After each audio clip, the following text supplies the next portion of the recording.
झारखंड के सरकारी स्कूल के करीब 7 लाख बच्चों का अब तक पोशाक व स्कूल किट की राशि नहीं मिल सकी। अगर 31 मार्च तक उन्हें राशि नहीं दी गई तो राशि लैप्स कर जाएगी। उन्हें पोशाक व स्कूल किट की राशि का भुगतान नहीं हो सका।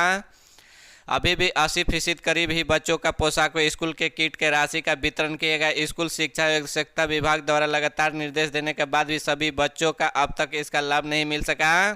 झारखंड में बीते वर्ष 2022-2023 के लिए अगस्त 2022 में ही स्कूलों की किट का राशि का सितंबर-अक्टूबर में पोशाक की राशि जारी कर गई थी। झारखंड का स्थापना दिवस 15 नवंबर से बच्चों का नई पोशाक में स्कूल आना था, लेकिन ऐसा नहीं हो सका। बाद में समय सीमा 31 दिसंबर, फिर 31 जनवरी, इसके बाद 28 जनवरी तक बढ़ाई गई, लेकिन अभी भी सभी बच्चों का इसका लाभ नहीं मिल सका।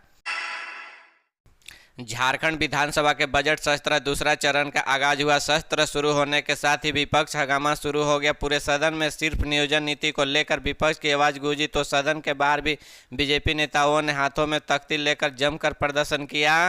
विधानसभा के बजट सत्र 4 तारीख को जिस मुद्दे पर खत्म हुआ था, 13 मार्च को उसी मुद्दे के सदन के कार्यवाही शुरू हुई। नियोजन नीति को लेकर गरमाई सियासत का असर पूरे सदन में दिखा, जहां सदन के कार्यवाही शुरू होते ही बीजेपी विधायक बेल में पहुंचकर नियोजन नीति को लेकर हंगामा करने लगे।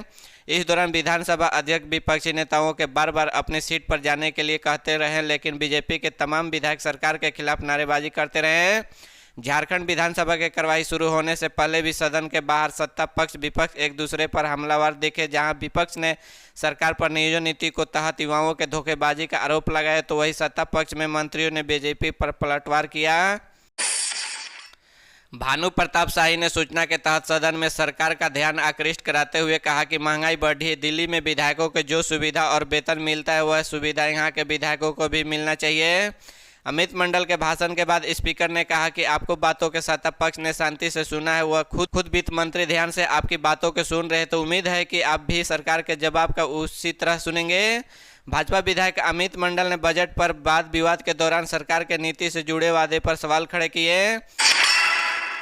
मुख्यमंत्री हेमंत सोरेन ने निर्देश पर राज्य भर के जन वितरण प्रणाली दुकान का औचक निरीक्षण जिला स्तर पर नियुक्त पदाधिकारियों द्वारा किया गया। इस क्रम में लोहरदगा में 63, गिरिडीह में 56, पाकुड़ 66, सरायकेला खरसावां 39, हजारीबाग में 80, रामगढ़ में 46, देवघर में 40, धनबाद में 62, दुमका में 166, पलामू में 117, बोकारो में 68, गोड्डा में 94, साहिबगंज में 38, लातेहार में 36, सिमडेगा में 13, पश्चिम सिंहभूम में 36, पूर्वी सिंहभूम में 55, गुमला में 53, रांची में 93, कोडरमा में 50, खूंटी में 51, चतरा में 65 जन वितरण प्रणाली दुकान में औचक निरीक्षण किया गया। निरीक्षण के दौरान मुख्य रूप से राशन कार्ड वितरण, अनाज उठाव, कार्डधारियों की संख्या, स्टॉक मिलान, पंजी एवं अधिकारियों के दस्तावेजों के बारीकी की जाँच की गई। जमशेदपुर के बनकटिया गांव में हाथियों का आतंक जारी। 50 से 60 बीघा में लगी फसलों का पहुंचाया नुकसान। चारों तरफ जंगल से घिरा हुआ बरसोर थाना अंतर्गत गोपालपुर पंचायत ने बनकटिया गांव में पिछले 2 सप्ताह में जंगली हाथियों का उत्पात जारी है।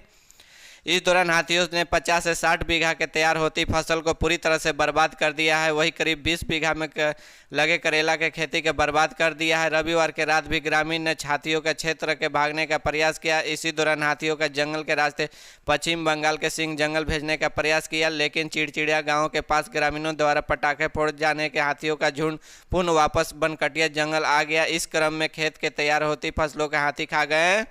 इस संबंध में बनकटिया गांव के ग्राम प्रधान मलाल मोहन पातर कहा कि यहां धान के खेती साल में एक बार होता है, जो ग्रामीण जीविका पार्जन का मुख्य साधन है। ऐसे में हाथियों के द्वारा क्षति पहुंचाने के बाद फसल मालिक और उसके परिवार के समक्ष काफ़ी विपरीत परिस्थितियां बन जाती है। लोगों के वन विभाग के आवश्यक पहल का हाथियों ने भगाने की मांग की है, ताकि लोगों के आर्थिक नुकसान न हो और विभाग को भी परेशानी न हो। होली के अवकाश के बाद झारखंड विधानसभा का बजट सत्र आज से फिर शुरू हुआ। इसी दिन विधानसभा नियोजन नीति को लेकर विपक्ष पहली पाली में विधानसभा के कार्यवाही शुरू होते हुए नवनिर्वाचित विधायक सुनीता चौधरी के शपथ ग्रहण के बाद भाजपा का विधायकों ने नियोजन नीतियों के संशोधन के विरोध में सदन में आसन के सामने जाकर प्रदर्शन शुरू कर दिया। इसी दौरान विधायकों ने राज्य सरकार के विरोध में जमकर नारेबाजी के 60:40 नयान चलतों का चर्चित नारा भी गूंजा। बीजेपी विधायक दल के नेता बाबूलाल मरांडी ने अब शराब नीति को लेकर झारखंड सरकार पर हमला बोला। उन्हें दावा किया है कि यदि जांच हुई तो पता चलेगा कि झारखंड में हेमंत सोरेन सरकार द्वारा लाई गई नीति को बाद हजारों करोड़ रुपए का घोटाला हुआ। पूर्व मुख्यमंत्री ने दावा की 700 करोड़ रुपए का घोटाला तो सरकार खुद स्वीकार कर रही है। बाबूलाल मरांडी ने कहा कि यदि इस पूरे प्रकरण में सीएम हेमंत सोरेन निर्दोष है तो मामले जांच में सीबीआई को सौंपी चाहिए।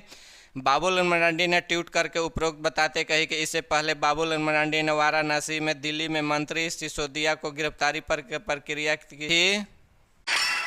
नक्सलियों के खिलाफ लातेहार पुलिस को बड़ी सफलता हाथ लगे। गुप्त सूचना के आधार पर पुलिस ने कार्रवाई करते हुए पीएलएफआई के जब जोनल कमांडर राजेंद्र यादव को गिरफ्तार कर लिया। गिरफ्तारी नक्सली के पास 315 बोर को लोडेड देसी राइफल, 1 लोडेड देसी काटा, 6 कारतूस, 4 मोबाइल फोन बरामद किए गए।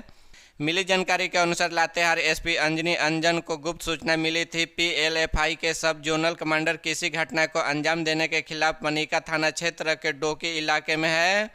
अभी सूचना थी कि इस दौरान कुछ भी पीएलएफआई के उग्रवादी डोकी इलाके में जमा हुए, जिस पर एक पुलिस के टीम ने गठन किया। इलाके में छापेमारी की, पुलिस को आते हुए देखा, उग्रवादी भाग खड़े हुए। वही पुलिस ने घेराबंदी, एक उग्रवादी को धर दबोचा।